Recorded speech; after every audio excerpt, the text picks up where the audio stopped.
Esta cápsula de hoy va a ser un poco más larga porque para explicar la psicoterapia dinámica intensiva y breve hay que remontarse un poquito hasta Freud, que en la generación anterior se conocía mejor, pero en la generación joven no se le considera tanto.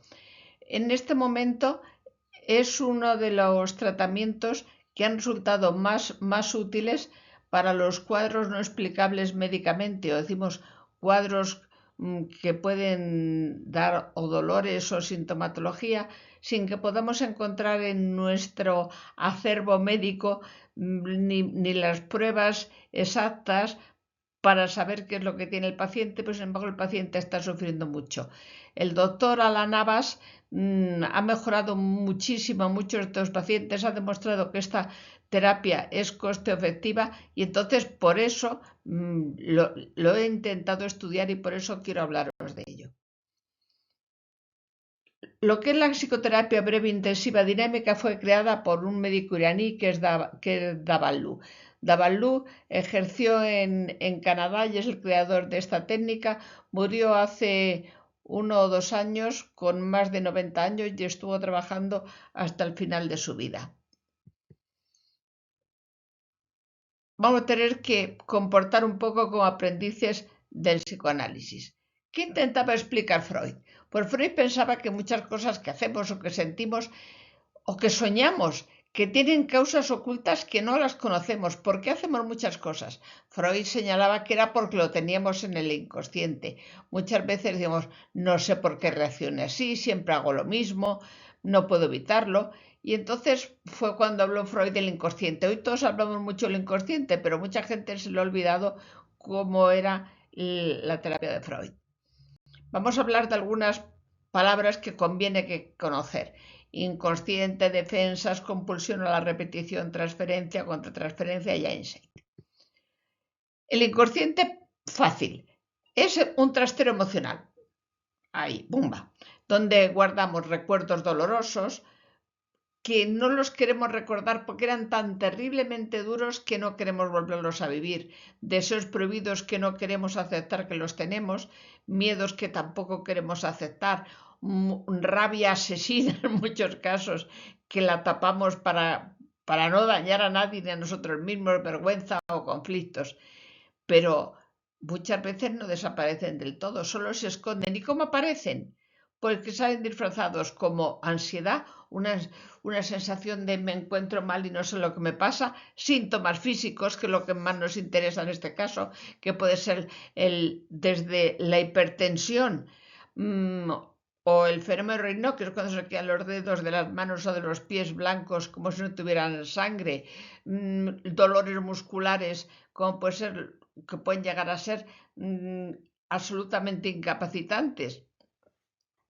También conductas repetitivas, que hagamos muchas cosas, enfados exagerados por cosas que no tienen importancia, que nos quedemos parados sin saber qué hacer, y todo eso se debe al inconsciente.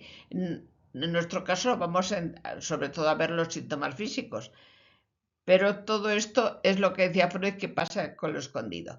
¿Qué son las defensas psicológicas? Como todos estos recuerdos nos producen muchísimo dolor o muchísima vergüenza o no podemos soportarlos, entonces la mente intenta que eso no pase al consciente y lo hace mediante las defensas, que son totalmente inconscientes también, son automáticas, no hacemos nada para mantenerlas. Por ejemplo, ¿cómo te encuentras? No me pasa nada. O una persona que tiene mucho odio y mucha rabia y que no lo admite, piensa que todos están enfadados con ella y es ella la que está enfadada. Es una de las defensas psicológicas más primitivas. Cuando una persona nos dice que todo el mundo le odia, tenemos que comprenderle porque lo pasa francamente mal y asumir que posiblemente tiene una cantidad de rabia acumulada que no la deja salir. Pero claro, eso no se lo puede decir a una persona. A ti lo que te pasa es que está rabiosa. No, porque eso es hacerle daño. Hay que ayudarle a liberarse de eso, pero con muchísimo cuidado, con mucha empatía, con mucho cariño. Otras formas de defendernos, la racionalización, es decir, puedo decir, me siento muy enfadado porque mi amigo Pepe me ha dicho, entonces pero sin embargo el sentimiento, el enfado, que es una sensación corporal de algo que sube, que viene al cuello, a las manos, con ganas de ahogar, eso no lo siente. Y eso es la racionalización. Damos explicaciones lógicas, pero no sentimos las emociones. La represión, que es simplemente enterrarlos. Una idea muy importante, las defensas, como sale en mi cabezota, no lo podéis ver, pero que las defensas ayudan, nos han ayudado a sobrevivir, pero sin embargo, si mantenemos las defensas continuamente, nos atascan. Y hay que hacer un tratamiento muy cuidadoso para ir quitando esas defensas sin dañar al paciente, porque el paciente tiene las defensas porque la han ayudado a vivir. Cuando se quitan las defensas de repente por un psiquiatra o psicólogo poco entrenado, puede llevar a la desesperación del paciente. De hecho, puede llevar al suicidio. Por eso hay que tener mucho cuidado con estas cosas.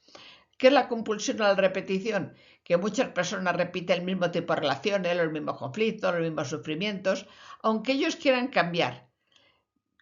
Ocurre pues porque la mente quiere resolver conflictos antiguos, pero lo que hace es repetir y repetir y repetir sin llegar a solucionarlo. Esto es lo que llama Freud la compulsión a la repetición. ¿Qué es la transferencia? Pues los pacientes no solo hablan de su vida, también empiezan a sentir cosas hacia el terapeuta. Lo más probable es que sientan las cosas que sentían a sus figuras de apego.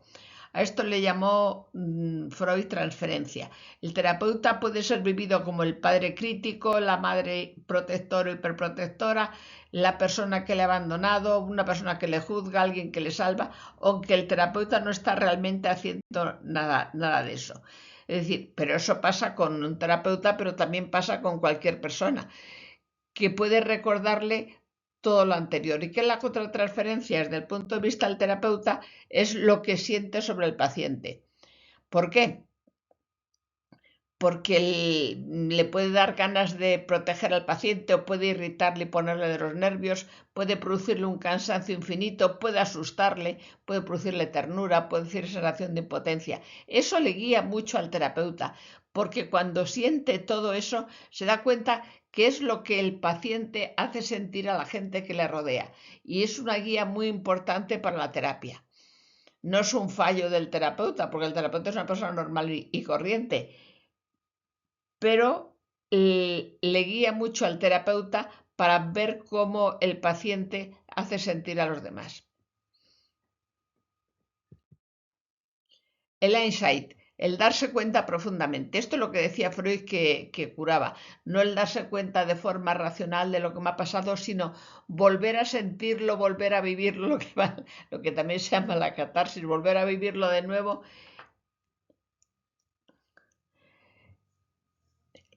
Por ejemplo, que no basta decir mi padre era frío, es una cosa totalmente intelectual. El insight, el darse cuenta profundamente, es cuando el paciente nota la tristeza, la rabia, el miedo, la necesidad afectiva escondida y entiende. Entonces, la emoción deja de actuar sobre la sombra y se proclama como lo que es. Entonces, ¿qué sería sanar para Freud?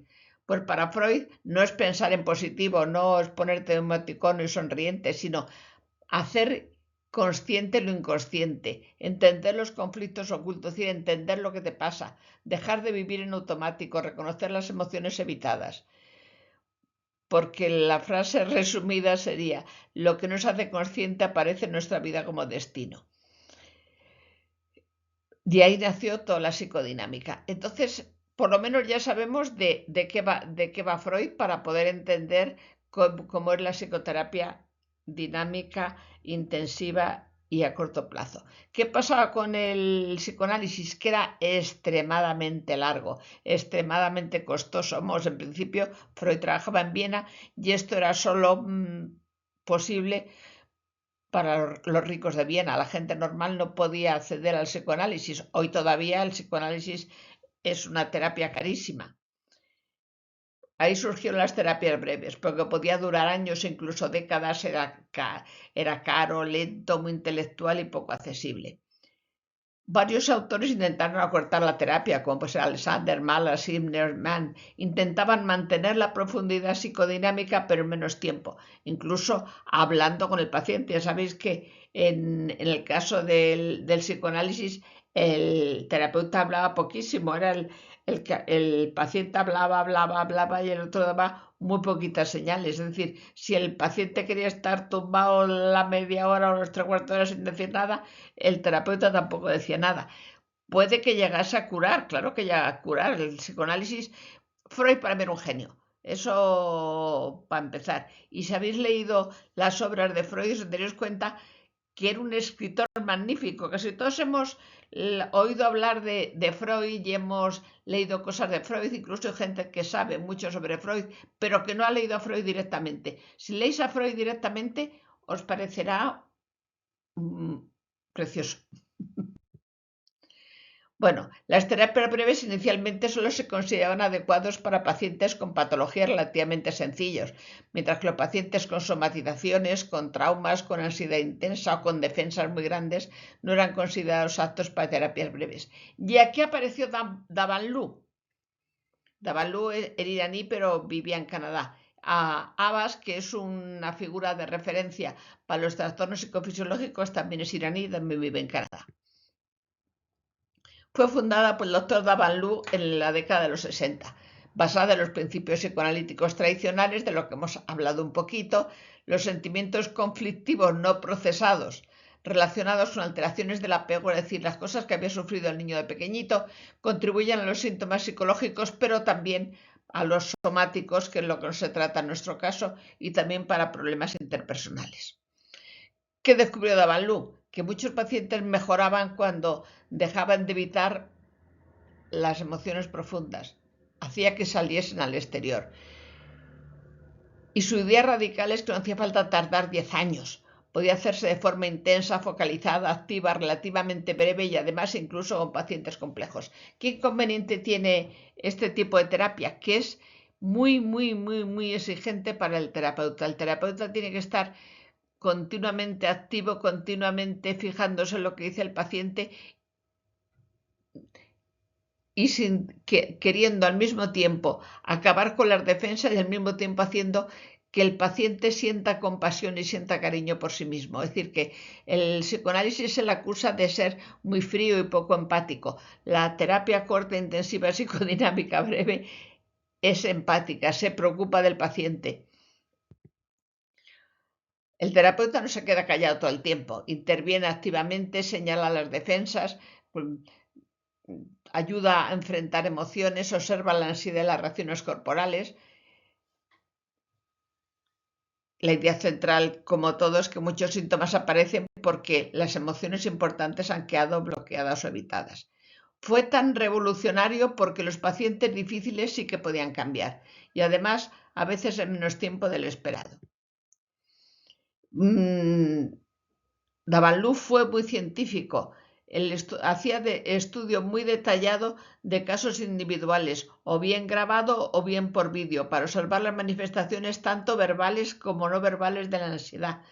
Y enseñó métodos para ayudar a las personas a identificar sus sentimientos reales, tanto sobre el pasado como sobre el presente, para ser capaces de volver a procesarlos.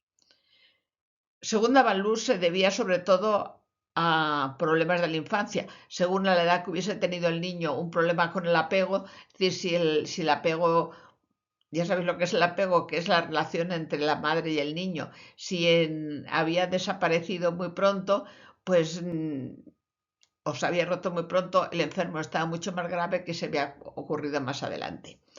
Las interrupciones en los vínculos del apego dan lugar a sentimientos dolorosos con ira secundaria y culpa por la ira. Entonces, los sentimientos complejos son la mezcla del dolor, la ira y la culpa. Y son reprimidos. Y entonces, eso queda reprimido y por una parte produce ansiedad y por otra parte produce defensas. Para tener guardada esa ansiedad, perdón.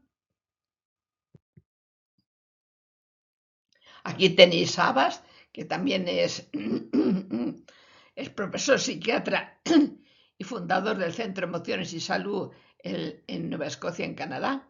Y el trabajo del doctor Abbas se ha centrado sobre todo en el tratamiento de las enfermedades médicamente inexplicables o síndromes psicofisiológicos. Abbas se formó primeramente como médico de familia y se enfrentó a pacientes con cuadros funcionales, lo que llamamos el colon irritable, la fibromialgia, la vejiga erógena.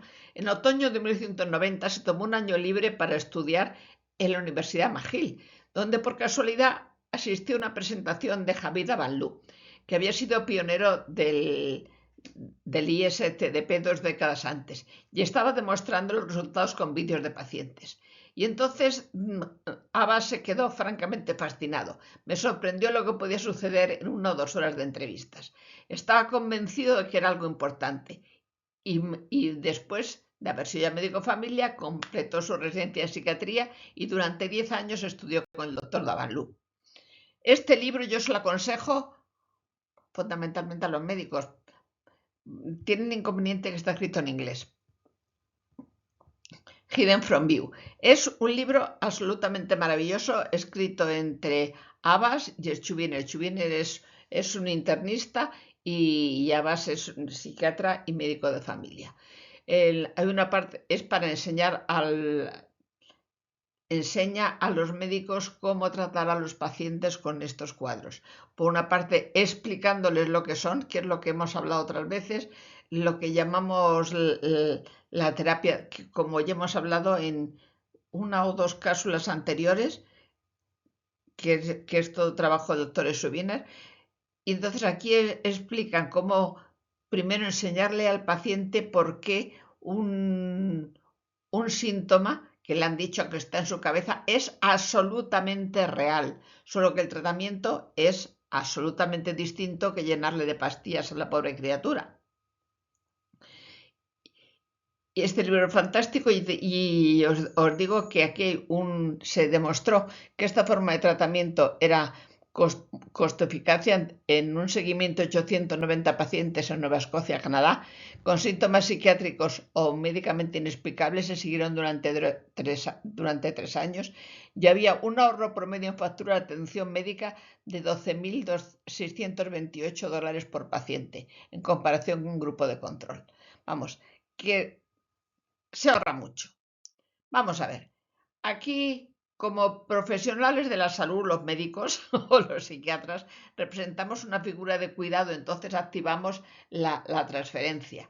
El paciente enfrentado al profesional de la salud recuerda o revive sus problemas que ha tenido con el apego de pequeñito.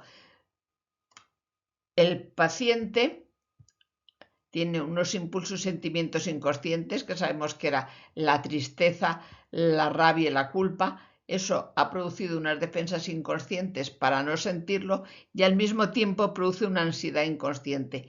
El propósito del tratamiento es sacar adelante estos impulsos y estos sentimientos a base de aliarnos con el paciente para que quiten las defensas y que pueda vivir en su cuerpo esos sentimientos que tenía, lo cual en gran parte de los casos da lugar a la curación.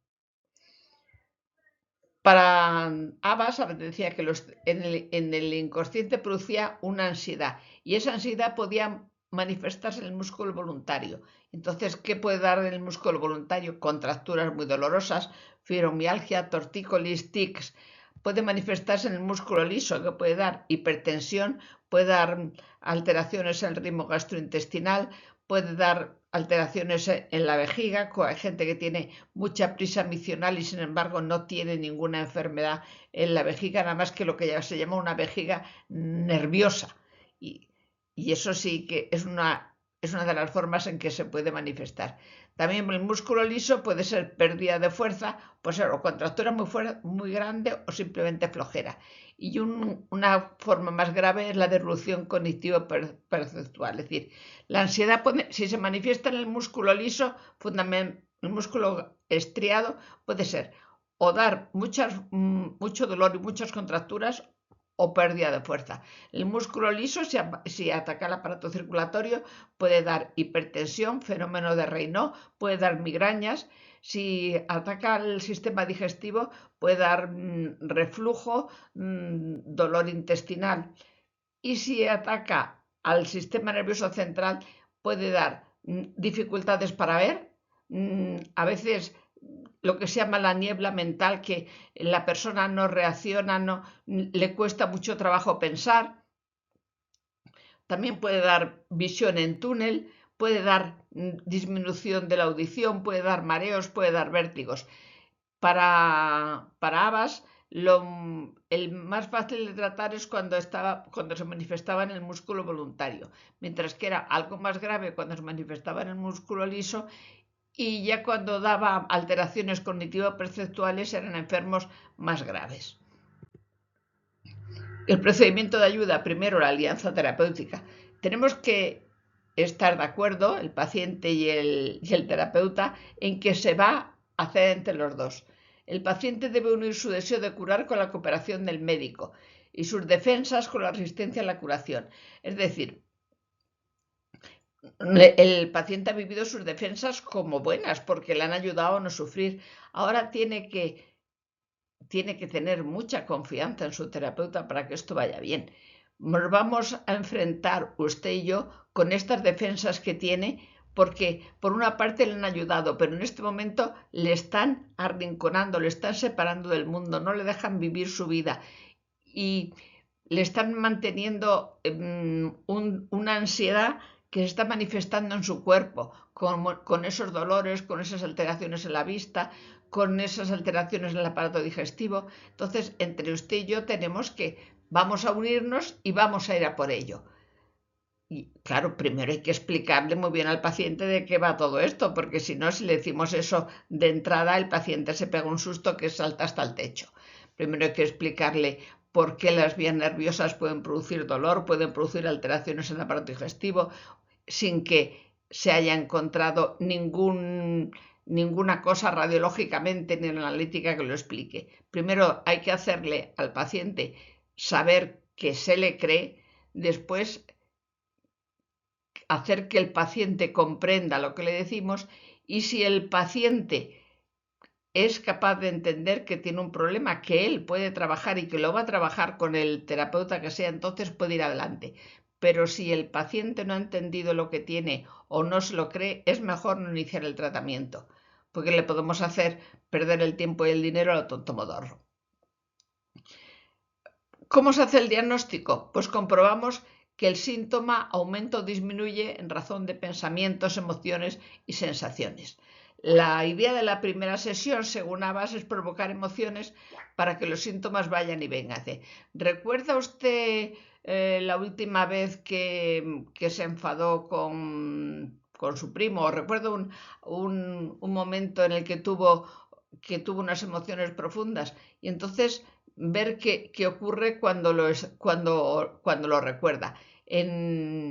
Generalmente la defensa, una de las defensas muy normales es aislar el afecto. Explica, sí, yo me puse muy enfadado. Entonces hay que decir, ¿y usted recuerda cómo era el enfado? ¿Puede sentir ese enfado en su cuerpo?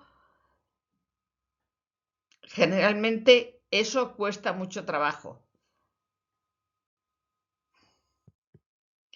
Etapa del psicodiagnóstico. Explicarle el proceso al paciente. Usted y yo, los dos unidos, vamos a investigar si las emociones y las sensaciones que usted siente están relacionadas o no con sus síntomas. Vamos a hablar de situaciones que le hayan podido producir estrés o le hayan inducido emociones como ira o tristeza, para ver si enfocándonos en esas sensaciones cambian los síntomas de alguna forma. Vamos a explorar el proceso juntos y usted me explicará lo que estoy notando mientras hablamos. Es decir, hay que tener una buena cooperación con el paciente. Entonces, si intentan activar los sentimientos reprimidos, ¿cómo? Recuerda una situación específica en la que el paciente se encontraba estresado. Cuando se centra uno en esas situaciones, se suelen movilizar sensaciones y sentimientos, lo cual produce ansiedad. Y la ansiedad da lugar a defensas y también puede dar lugar a las manifestaciones corporales que habíamos dicho que podía ser la contractura muscular, la afectación del músculo liso, la confusión mental. Nos fijamos al revivir esos hechos, el paciente reproduce alguna de estas cosas y se anima al paciente a hacerse consciente de lo que está ocurriendo. ¿Se da cuenta que cuando recuerda eso, contrae las manos, Luego hay que diferenciar entre sentimientos. Los sentimientos es la ira, la tristeza, la ansiedad es eso de esa sensación de no sé ni dónde voy ni dónde vengo y que se manifiesta en el cuerpo bien en el músculo estriado, en el músculo liso o bien como alteraciones perceptivas cognitivas. Y los pensamientos no es lo mismo con sentimientos. Cuando dice, es una cosa muy frecuente, decimos, siento que me pongo nervioso, no, siento que me pongo nervioso, no, eso es un pensamiento. Cuando me pongo nervioso, me pongo nervioso. Es un trabajo de cooperación entre el paciente y el médico. Por ejemplo, siento que esto es injusto, es un pensamiento. Siento ira en este momento es un sentimiento. Siento que mi mujer no me quiere, es un pensamiento. Siento tristeza, es un sentimiento. Continuamente hay que intentar que el paciente discrimine. Por ejemplo, aquí si el terapeuta dice, vamos a intentar recordar, y el paciente dice, como quiera, eso es una defensa, la de pasividad, intentar que el médico me cure y yo no hacer nada. Entonces decimos, esto lo haremos entre los dos, que lo que hayamos decidido. ¿Qué sintió cuando su marido le dijo? Entonces explica, ansiedad, me puse nerviosa, está intelectualizando. ¿Pero qué sintió respecto a él? Comprende, para discriminar entre las emociones y la ansiedad. No decir solamente me puse nerviosa, pero ¿qué sintió respecto a él? Respecto a él puede sentir ira, tristeza, ¿de acuerdo? Luego hacemos un repaso de lo que hemos hecho y puede ser útil para unir el sentimiento, detectar las defensas que teníamos delante y para ser capaces de detectarlas en otros momentos. Ya sé que esto es un rollo espantoso, pero si no, para mí me parece realmente apasionante. Pero hay que comprenderlo. El esquema del tratamiento sería ese: llevar al paciente a una situación de estrés, comprobar las emociones que tiene en el cuerpo, detectar si le llevan una etapa temprana de la vida. Una de las cosas que dice Abbas y que es realmente muy bonito es cuando hemos conseguido que el paciente tenga, por ejemplo, una ira asesina contra el terapeuta. Entonces, cuando tiene esa ira tremenda, que la sienta, que la sienta, que la sienta, la cara del terapeuta se transforma en la cara de la persona que le había hecho sentirse así de iracundo de joven. Y eso a continuación puede dar una sensación de culpa, de tristeza, y eso puede resolver el cuadro. Esto como una pincelada para que sepáis lo que es. ¿De acuerdo?